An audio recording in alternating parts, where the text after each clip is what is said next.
And now, the man who makes Doctor Who look like a small brown stain. It's Jason King on Kung Fu Hot Dog. Okay, folks, the rage continues to debate online on Rotten Tomatoes where Marvel's Eternals are concerned. What's kind of ironic about that title, that after a week, this title will remain to be Eternal any longer. But it's really, really quite funny because I just want to talk quickly about a really cringe take on this movie. It's not really the audience score, although I will focus on that very, very shortly. In fact, let's just do it now. So as you can see, the critical rating stands at 48% rotten. The audience score is 81% based on 2,500 verified ratings. Verified, I would say, in parentheses. So we just click on those really quickly.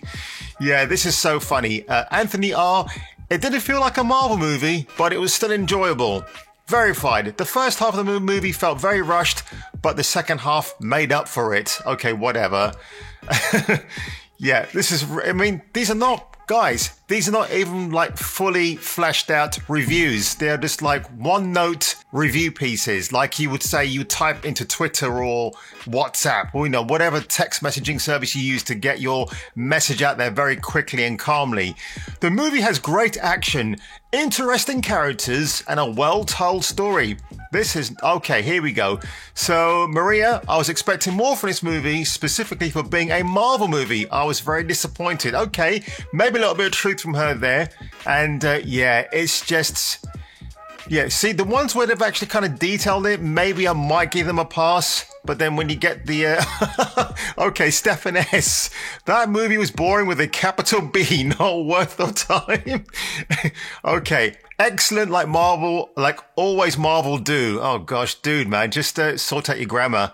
Love the storyline and graphics. I really enjoy this movie. The storyline and graphics? Okay, are you getting mixed up with a video game, Caroline W? I don't know. It's just really, really odd. Now, the reason why I kind of looked at those very quickly, and there's many more which I'm not going to go through. This dude here, Clayton B. Davis, or just Clayton Davis, he's an editor at Variety, one of the biggest publishers in Hollywood. When it comes to breaking down things, Variety normally have a great take on Hollywood stories, what's going on in the world of entertainment, but this guy has the most cringe take on Eternals. I'm going to play this quick clip for you, then I'm going to give you a reaction afterwards. Eternals from director and co-writer Chloe Zhao has opened in theaters. Critics have weighed in on it, and it has been very divisive, actually drawing the lowest rated Rotten Tomatoes score of any MCU well, obviously that's changed now. History thus far. First of all, Elizabeth, it is not a bad movie in the slightest. I think it's one of Marvel's best efforts thus far. It has great action. It focuses a lot on story. It's diverse. It has great characters. Oh, yeah, of course. I think bring this that in to a larger problem that is in the industry. Anytime a woman takes on the action genre, which has been typically made for men to helm, people come harder on that filmmaker when she takes it on. I think it's the issue that needs to be addressed because it is absolute bollocks. What are you talking about? I agree with you 100%. Oh, of course you do, Elizabeth. Yes. About this, I said, imagine that. The film that is directed by a woman has the lowest score on Rotten Tomatoes. Not warranted. It's moments like that that make me want to... Honestly, folks, that was probably the cringiest take, no pun intended, coming from the awards editor of Variety itself. It's shocking. I'm actually quite perplexed by the whole thing. So Bubbles here has said, I had no interest in seeing Eternals because the marketing and trailers were horrendous. I disliked that people are trashing the movie because it has LGBT elements, even more as it uses that as a marketing prop. I had many reasons as a consumer not to engage with the film. Well, they didn't actually really market it as an LGBT thing in the trailers. Not that I could see. All I saw was people cosplaying, walking around, talking. Occasional things happen that are superhero related. debated. That's all I saw, but I know Kevin Feige and maybe some other outlets were kind of highlighting those aspects about it. Again, it's not the reason why I wouldn't go and watch the film. I don't want to watch it because I heard it's absolutely terrible in terms of pacing and it doesn't fulfill things. And plus you got Harry Styles at the end. Why do we need Harry Styles? The guy's not even a very good actor. Oh, God. So, as somebody pointed out here, Batman, not the Batman, of course. Wonder Woman from 2017, 93% certified fresh against an audience score of 83%. So, who was right there? Who knows?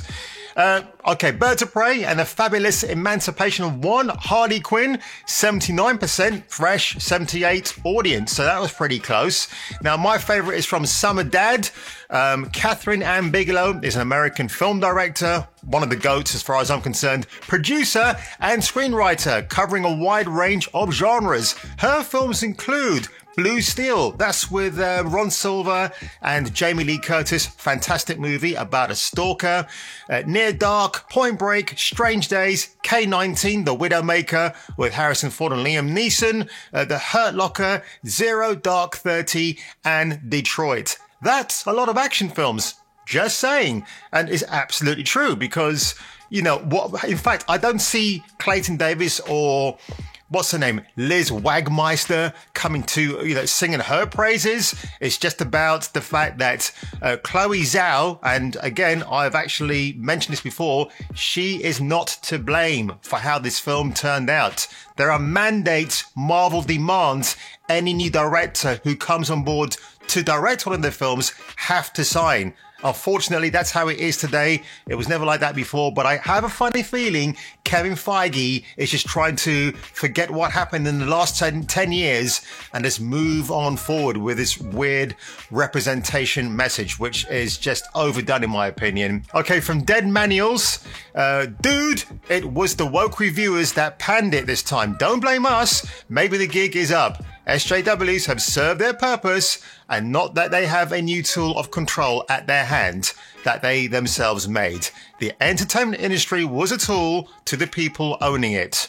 Okay. Here we go. Right. They came so hard at Catherine Bigelow that they gave her an Oscar. That's true, actually. Yeah, they did, didn't they? Wow, one in over 90 years. Okay, not sure what that means. Gross, whatever. Okay. Yeah. Right, here's a fantastic one. The Bear from Annihilation, one of the greatest comic book and action movies of all time, was made by a Palestinian woman. If a movie is good, it's good. Yeah. Lexi Alexander, Punisher Warzone, that's who he's talking about. That is a fantastic movie with Ray Stevenson as Frank Castle and Dominic West as Jigsaw.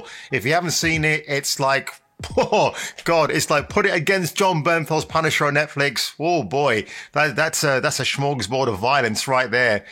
Okay, Alien is a female-led movie with a female director. No, it's not. That's Ridley Scott. Unless something happened in the last 30 years I'm not aware of. Oh dear. And it's not only one of the best, but one of the most successful movies of all time, and it was in the 70s. Okay, Melanie Mack, I do like this chick. She's great. She's got a great take on most subjects that I've actually seen her comment about. Calling fans sexist instead of just making good movies. Plenty of female-led and or directed action films are successful. This excuse is exhausting and insulting. Absolutely true. And Catherine Bigelow just sneezed. Yep, she absolutely just did. Wowee. It's wow. It's absolutely insane, actually. Again, it's just another misstep from Marvel. I mean, 3 for 3, right? You had Black Widow, Shang-Chi, and now Eternals. But Clayton Davis, oh no. Whatever he says, it's got to be the last word. Nothing else matters. It's terrible. It's terrible shilling. It's terrible sticking up for Marvel. Like what? We're not allowed to criticize Marvel. And now I've got to bring Zack Snyder into this topic of debate as well, because Say what you like about his take on the DC heroes. There's a lot of verisimilitude where that's concerned because a little reason why a lot of people do like the Zack Snyder superhero films because he takes them seriously. That's the difference. With Marvel, you have seen iterations of that before, like in Phase 1 with the origin stories, like Tony Stark, Iron Man. You took that seriously because it's the first time we saw that done in such a way on the big screen back in 2008. But obviously since then, it's become a bit of a retreaded, tired formula now from Marvel. Going back to Zack Snyder quickly. Have a look at The Watchmen, have a look at his take on Batman and Superman, and of course, watch the 4-hour epic that is the Justice League. When you watch those films, you just see actors, like really good caliber actors, taking the role of being a superhero seriously, but you still have the moments of humor in between. That's why I'm kind of looking forward to seeing what WB does with the Batman, the Flash, Black Adam, all these characters going forward, Shazam, because those characters, they will be taken seriously. Obviously not under Zack Snyder's eyes per se. Maybe he's producing one or two of those movies, I'm not sure. But if they can, even if Zack Snyder's not directly involved in any of those films coming up in the future, I'm sure he'll be passing on his notes to those filmmakers to say, this is what you have to do. So Clayton Davis at Variety, I would say to Variety, get yourself somebody who knows what they're talking about when it comes to films. Me, somebody else out there who does a YouTube channel like this. But this is one of the worst takes I've ever seen. It is not Chloe Zhao's fault. Chloe Zhao is an independent filmmaker. She's never done a big film like Marvel before. She probably never understood the actual source material from Jack Kirby, which, by the way, Marvel conveniently had to make changes to for this film. And look, I'm not going to watch this movie, but I've seen and heard the same narrative everywhere. It's boring for the first hour. It's boring in the last hour. Angelina Jolie is not interested. Her expression says it all. I got that hint from the trailer, but maybe I thought, maybe it's just Angelina Jolie having a bad day at the office. Gemma Chan, apparently one of the worst aspects of the movie, which is a shame. She's a really good actress. And again, people were kind of moaning about her love scene with Richard Madden in the movie. But Gemma Chan, people don't know this. She's kind of against things like Game of Thrones. She often refers to it by a very derogatory name, which made me laugh. So you'll never see her kind of going full raunchy in any kind of film. She's kind of like one of these more demure, old school kind of actresses, I think. Yeah, from what I've heard, like the three outstanding performances in this movie, the guy who plays Gilgamesh from Train to Busan, brilliant, but then why am I not surprised to hear that? The actress who plays Sprite and Kumail Nanjiani. Apparently those are the three best people in the entire movie. 2 hours and 37 minutes long, by the way, and I've heard it is boring in many, many places. A lot of it doesn't make sense. Superman even gets mentioned in a Marvel film. I don't know why that is the case. Maybe they want Richard Madden to play that character for DC in the future. They could do. But you know what, guys? I had to do this because when I see things like this online, I just absolutely, yeah, I'm done. I'm just absolutely done. Wow. But on that one, folks, stick around. I've got another review coming up very, very shortly. So like, subscribe, and you'll see my next rant, review, or reaction. Hey, bozos. Thanks for watching Jason King on Kung Fu Hot Dog. Now do me a favor and subscribe. Otherwise, I'll shoot you in the ass. Capiche?